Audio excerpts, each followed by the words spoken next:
Hey everybody, what's up y'all? Welcome back to my channel. TammyTalks here. Let's go ahead and get into the recap of Real Housewives of Atlanta Season 14, Episode 9. If you're brand new to my channel, I do breakdowns of various TV shows, both scripted and reality, interjecting my own thoughts, opinions, and theories into each and every recap. So, if you enjoy that type of content, please consider subscribing to the channel, thumbsing up the video, and then hopping in the comment section down below so we can talk about everything that happened in this episode. So, episode starts off with Charade. She's on her daughter's podcast, which is about sex, relationships, love, that type of stuff. While they are recording, her daughter gets a breaking, it was probably like a Google alert, about a story about Charade and Tyrone. The article is saying that Tyrone is saying that him being on TV might cost him his freedom. So Charade is feeling like Tyrone wrote the article himself, like he's the source, and she thinks that Tyrone just wanted to be on TV initially to tell his side of the story. So Tyrone wants to come out, get a new lease on life, talk about what's going on with him, get out his side of his criminal-ridden background, right? So while they're all talking about it, telling Charade, you deserve better, you're worth more than this, you can do better, Charade is sitting there looking like Boo-Boo the food, looking super, super embarrassed, as she should be. Charade is too old for this. I'm sick of hearing about Tyrone. I'm sick of Charade crying about Tyrone. I'm sick of them having to tell Charade that she deserves better than Tyrone. You can tell somebody that they deserve better all you want to. If that person chooses not to listen, then that person chooses not to listen. No one is going to go on and on about it. You can't convince somebody that they are worth more, that they deserve more. That has to come internally from them. I have told somebody, I've told a former friend that, I think you deserve better and all this other type of stuff. It clearly changed the trajectory of our friendship. So, or if we have a friendship still. So, I mean, people don't always want to get involved in that. So the people that are telling Charade that are her friends, but if she's not okay with that, she doesn't want to accept that or listen to that, there's nothing more that can be done. So we switch over to Marlo. Marlo's talking to her nephews. She said they've been acting out since the phone call with their mom, obviously.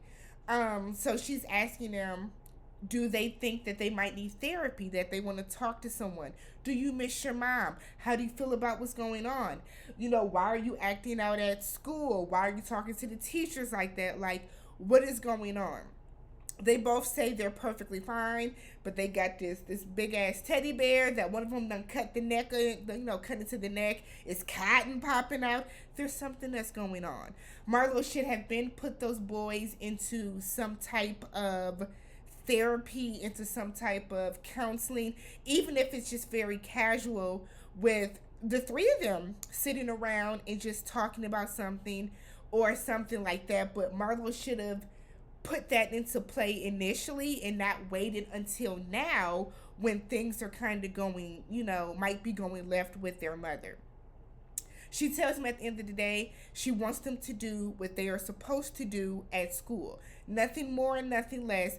Go to school, do what you're supposed to do, mind the business that pays you, so that, we can grow together as a family and we can get through this rough patch that we're going through. Marlo needs help. I commend her for what she's doing with those boys, but she does need the help, and it should come in the form of some type of counseling to help those boys who have been ripped out of, living with their mother and now living with their aunt, and then having to, go through all the stuff they're going through, on top of the fact that they're going through it on TV. The fact that Marlo has missed that mark and is okay with putting those boys on TV like this to kind of air out everything they're going through. Marlo just missed the mark with that. So we see Kenya. Kenya's at home. Sonia comes over to hang out with her. So Kenya's talking to her about what's it like living with so much family in the house. And she's talking about how, her sister has 2 kids and her parents are there and her sister's husband. So when her and Ross are having sex, it's bits of it is uncomfortable. They're here, they're there, they're trying to hide in closets, they're trying to do everything they can so that it feels more comfortable for them. Kenya then tells her that she's lucky to have so much help, because we know that Kenya only has herself when it comes to Brooklyn, and then the staff that she has around her. So she's a single mom, she's doing everything by herself. When she's getting ready to kind of like really get into that, Candy calls her on FaceTime, and they talk about the trespasser and everything that's going on with that. When they get off the phone with Candy, they talk about what happened at Drew's class and how Marlo and Kenya got into each other's face. Kenya feels that Marlo came at her for no reason. She's tired of Marlo always questioning her. Marlo supposedly wants to be her friend, but then you're saying that she lied about being sick when she was clearly sick. So it's like Marlo is giving jealous. Marlo is jealous of Kenya, whether she wants to admit it or not. Maybe she admires Kenya in some way, and this is her way of dealing with it. But it's like a creepy, sick obsession that Marlo has at this point, that you're so fixated on tearing Kenya down. Any chance that you get is weird. So we have Charade. Is her name Fatim? Fatim comes over, and she brings over champagne so they can talk. And she said they have not talked since they were on that podcast together, since she was on the podcast with Charade. And Charade says that she feels stupid. She feels like Tyrone has robbed her emotionally, and then she starts crying, low-key laughing, sounded like a laugh, like uncontrollably, because she's embarrassed. And it's like, look, I don't feel sorry for Charade. I'm sorry, but I don't, because it's like you are crying over this man every episode.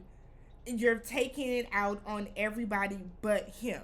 So you're refusing to talk to this guy. You're refusing to talk to Tyrone, who is the one that has indeed hurt you, but you're more content with lashing out at what Candy's not doing, what Kenya's not doing, what everybody else is not doing for you. Talk to Tyrone, hold him accountable, leave the rest of us the hell out of it. Because this is getting ridiculous at this point. You knew this man was in jail. You knew at some point he was going to come out of jail. Did y'all have conversations about the life y'all were going to build together? You couldn't have, because he doesn't even live in Atlanta where you live. So, like, I just feel like this is stupid. This is absolutely stupid to me. So then Charade said that she's mad that she even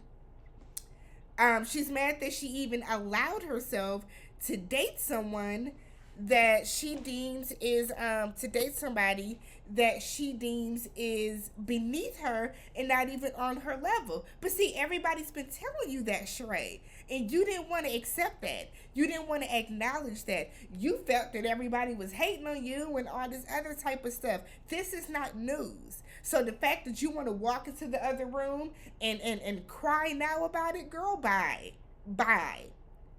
Cry off screen, because I'm sick of seeing it. I am tired of seeing Charade cry over this man who...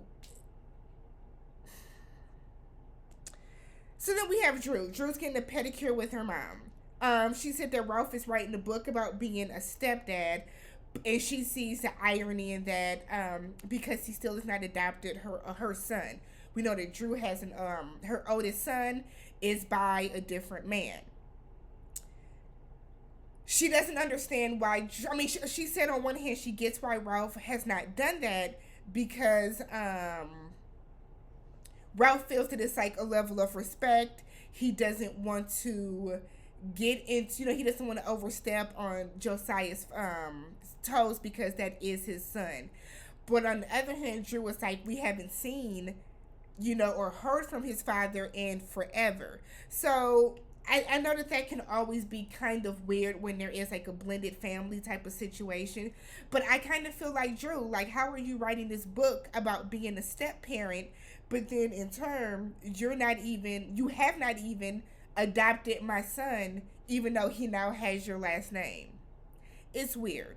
So her mother plays like a video clip for Drew and tells her of a video of her sister saying that there's going to be an adversary that's in their mix. It could be a woman. It could be a man with the spirit of a woman, but they're going to cause turmoil to keep your eyes open. Drew is like, is it Sanya? Is it her assistant? Is it Kenya? Is it Charade? Like, she doesn't know who it is. So now she's like, she's on guard. She doesn't know who she should be looking for. So she then tells her mom that Sanya has turned on her. And it's like kind of questioning how busy she is.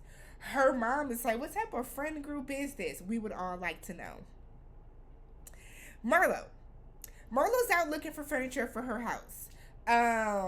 As somebody that did move during COVID a couple of years ago, it is hard to get furniture.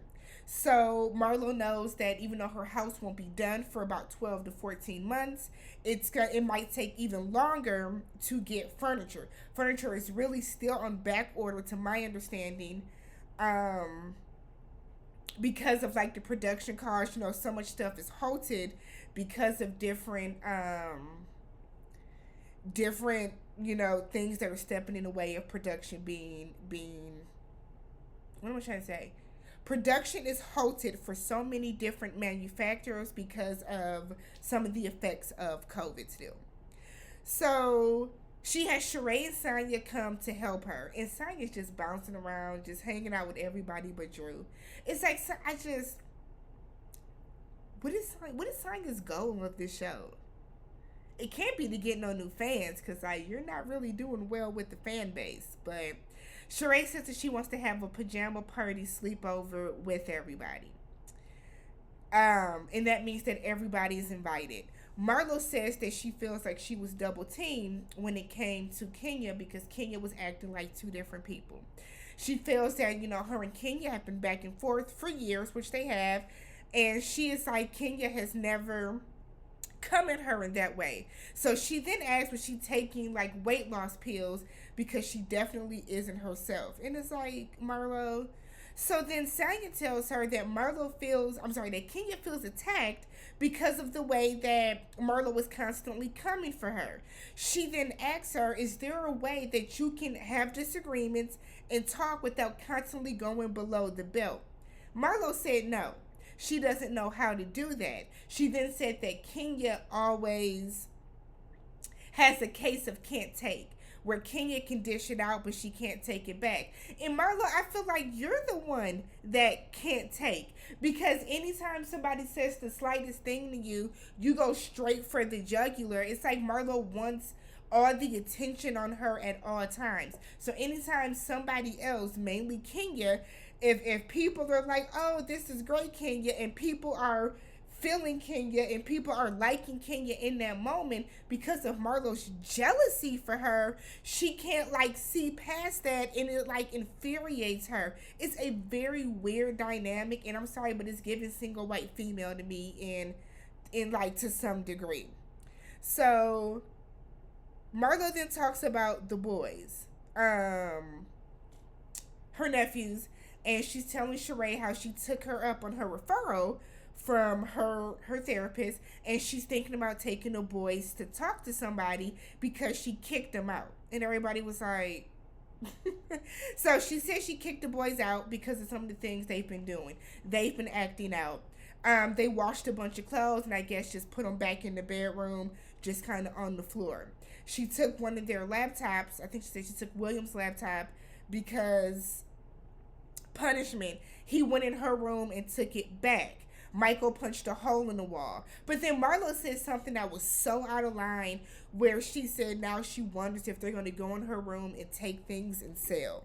So not only are you putting your nephew's business out in the street, but you're putting how they're reacting to this very difficult time in their life out on the street via TV.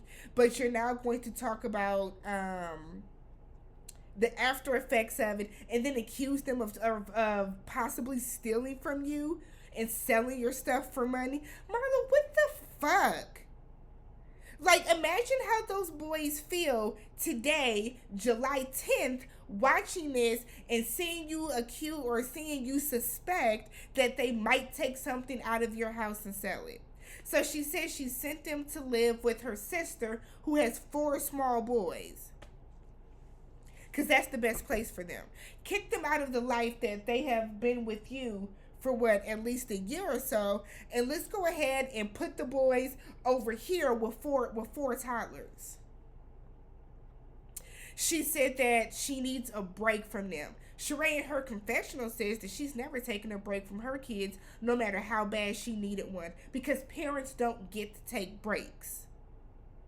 So Marlo said that she has always worked. She never had it, she was never able to depend on anyone. She's never able to depend on anyone, and she wants her boys to be great, and she feels like she's gonna fail them. She doesn't want to get a call that, they got shot or, something happened to them while they're under her care. And it's like, what?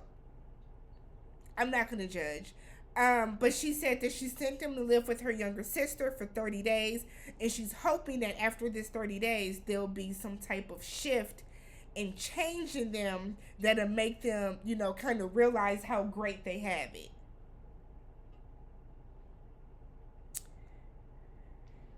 So Marlo doesn't want used clothes for her charity, because you want these girls to feel like they're somebody, like they're great, the self-esteem, but you're going to kick your nephews out at one of the hardest times of their life, hoping that will show them some act right. Okay.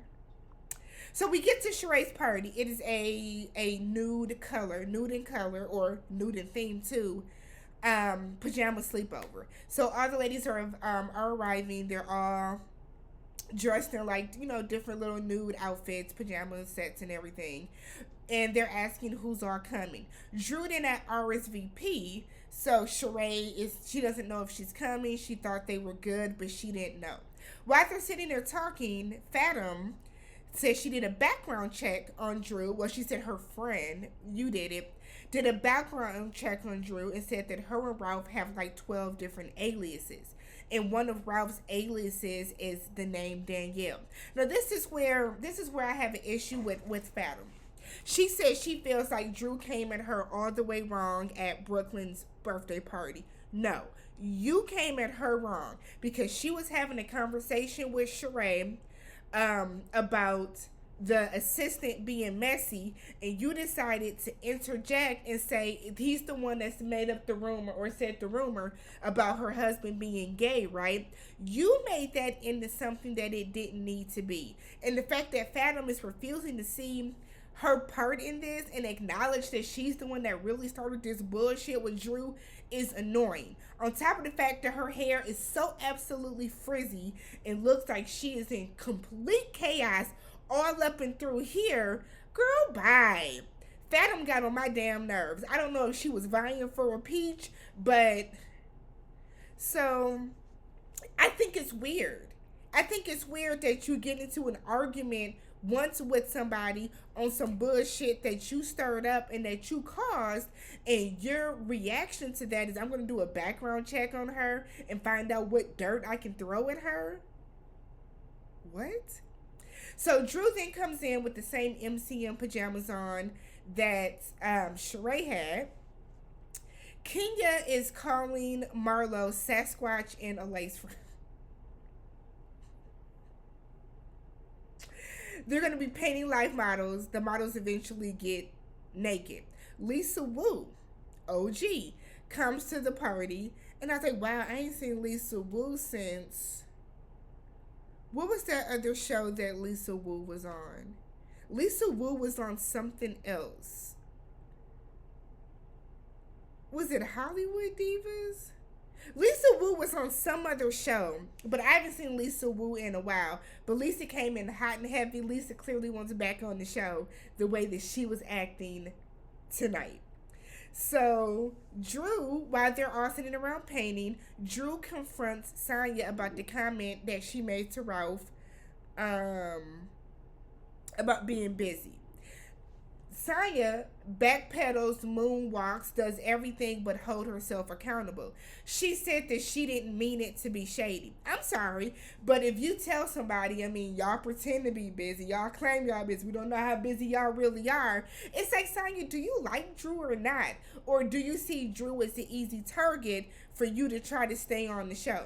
See, Saya's been watching the Housewives the past season that Drew was on. She saw how everybody was able to go at Drew, and Saya figured, I'm gonna come on the show and I'm gonna do the exact same thing, because then that way I'll get all the fans on my side and I can keep my peach. But Saya's going about this the wrong way, because Drew's not doing anything to you. You're coming at her. So the fact that Saya could not even admit and stand 10 toes down on what she said. So she then flips it, gets mad, and tries to gaslight Drew into acting as if Drew is the one that's in the wrong here. Drew came at her very respectable, in a very adult, mature way about what she said. So the fact that you are like acting as if Drew honestly and truly did something to you is mind-blowing to me. So then Saya was like, yeah, well, I was talking to Drew. And Drew was like, what? She's like, well, you know, you got a boy's name, girl's name, whatever. And it's like, why are you being shady about her name? So then she gets mad and walks away from her. Saya can get the fuck. Saya's doing too much on the show. She's embarrassing herself. And she's just not, I mean, Lord, what is going on? I'm sick of her. I'm sick of Saya. I am sick of Saya.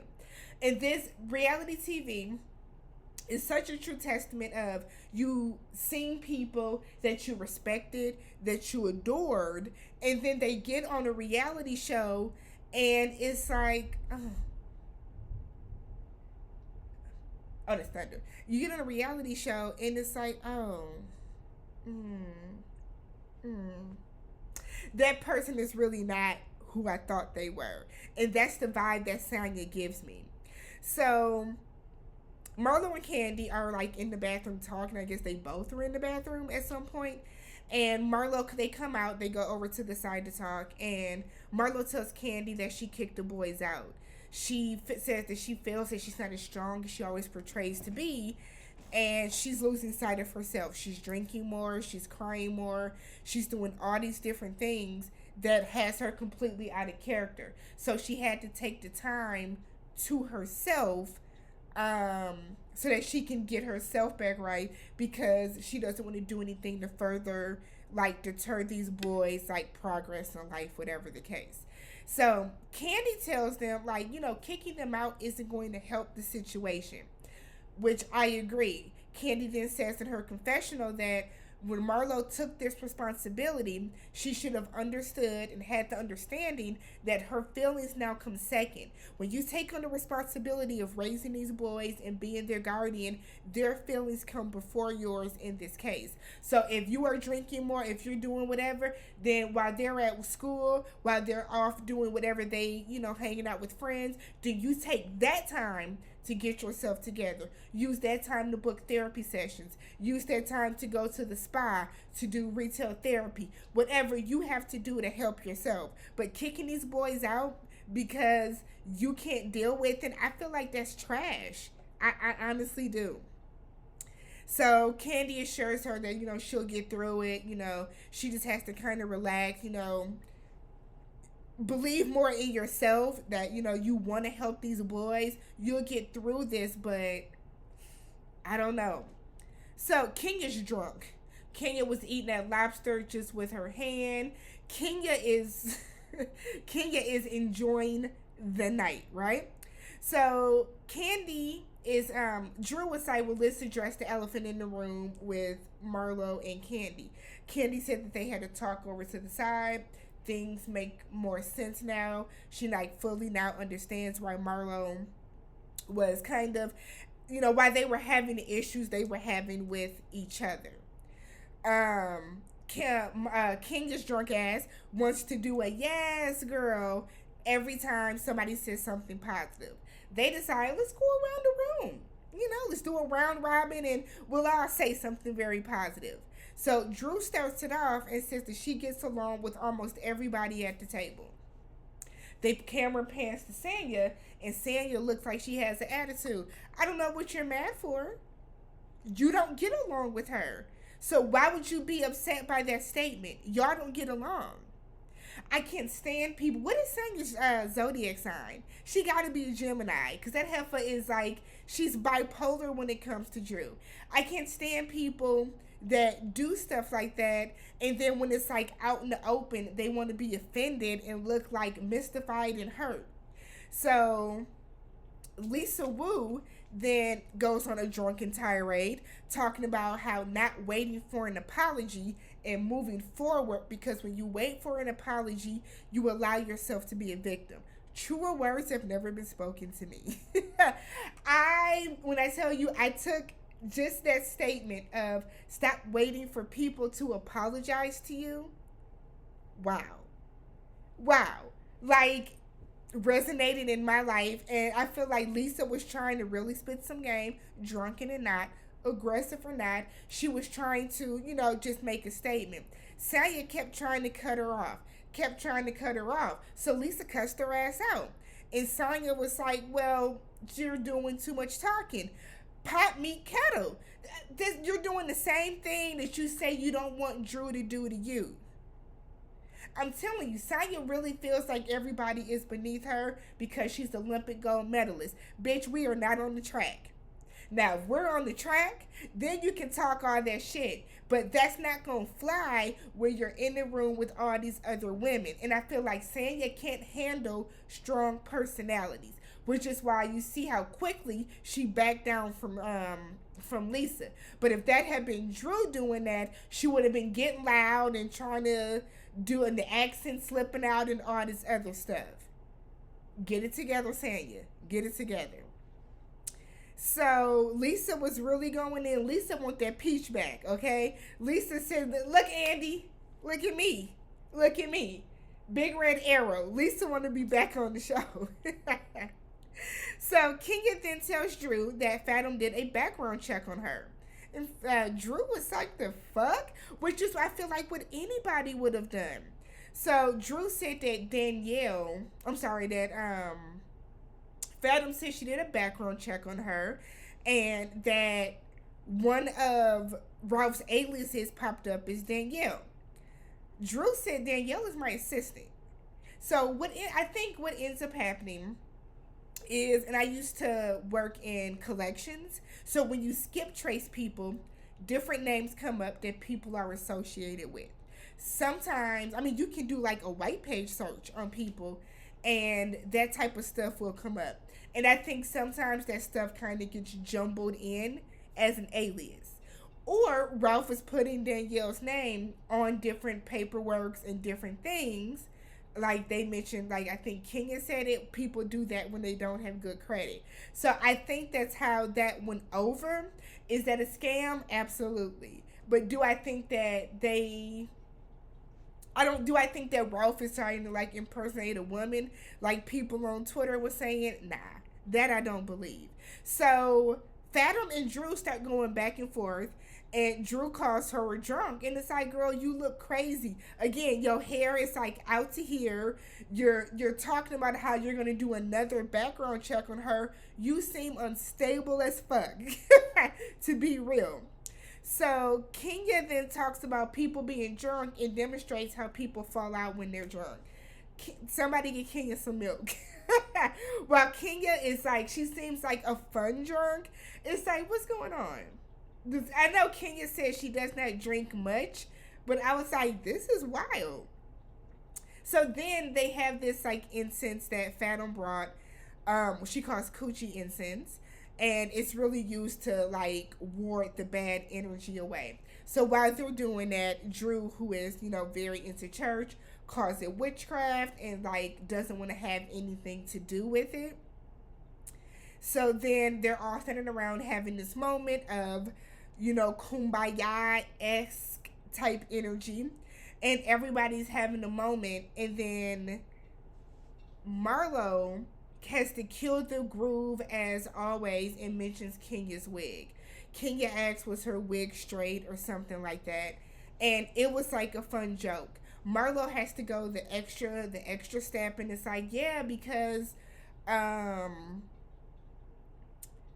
her I'm glad that she like has all the self-esteem to admit she has a wig and all this other stuff. You know, we could never mention it before. And everybody is like, Marlo, chill. So then Marlo was like, did you tell Mark?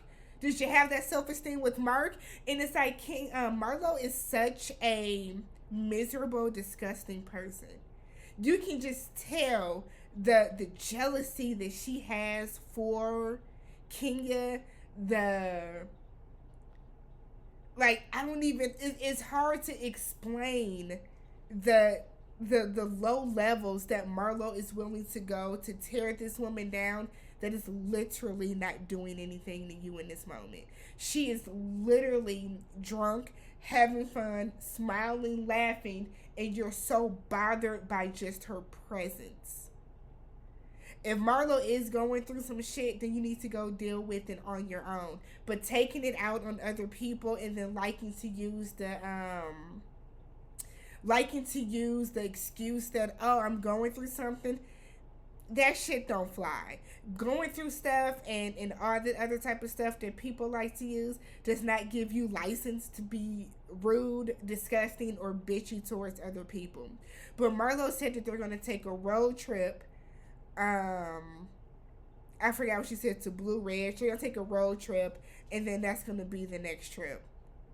So let me know how you guys felt about tonight's episode. If you have not already, don't forget to subscribe, like, and comment down below. Catch you guys in the next one.